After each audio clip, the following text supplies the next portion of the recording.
Hi, we're Quentin Curious Volumes. My name is James. Let's have Poetry Thursday for a change, why don't we?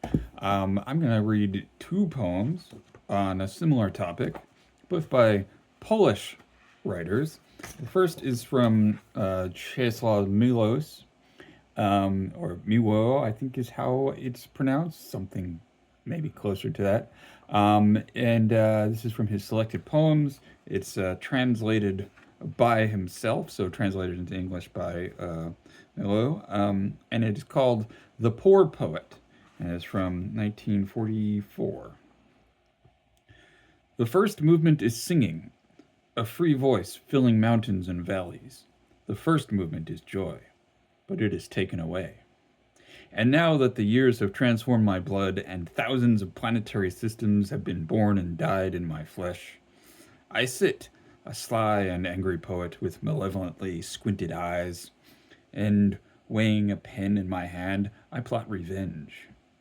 I poise the pen, and it puts forth twigs and leaves. It is covered with blossoms, and the scent of that tree is impudent, for there, on the real earth, such trees do not grow, and like an insult to suffering humanity is the scent of that tree. Some take refuge in despair, which is sweet, like strong tobacco, like a glass of vodka drunk in the hour of annihilation. Others have the hope of fools, rosy as erotic dreams. Still others find peace in the idolatry of country, which can last for a long time, although little longer than the 19th century lasts. But to me, a cynical hope is given, for since I opened my eyes, I have seen only the glow of fires, massacres, only injustice, humiliation, and the laughable shame of braggarts.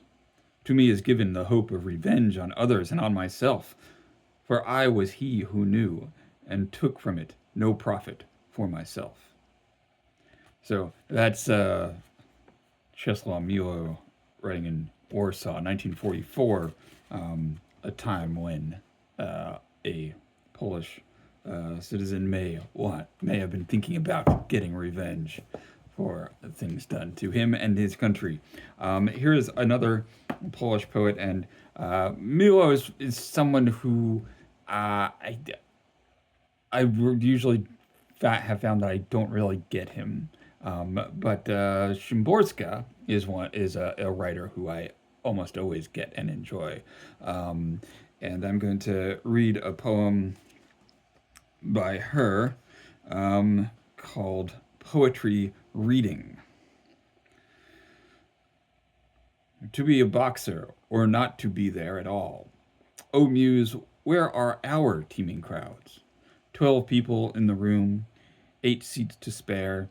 It's time to start this cultural affair. Half came inside because it started raining. The rest are relatives. Oh, Muse. The women here would love to rant and rave, but that's for boxing. Here they must behave. Dante's Inferno is ringside nowadays. Likewise is Paradise. Oh, Muse. Oh, not to be a boxer, but a poet. One sentenced to hard shellying for life, for lack of muscles forced to show the world the sonnet that may make the high school reading lists with luck. Oh, Muse, oh, bob-tailed angel, Pegasus, in the first row, a sweet old man's soft snore.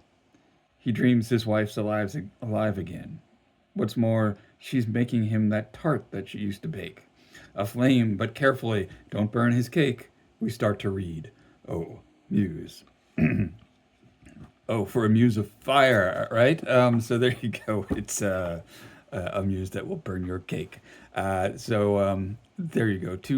Two Polish writers writing kind of self-reflexively about the art that they are engaged in and their interface with the wider world. So something to think about. Thanks for watching.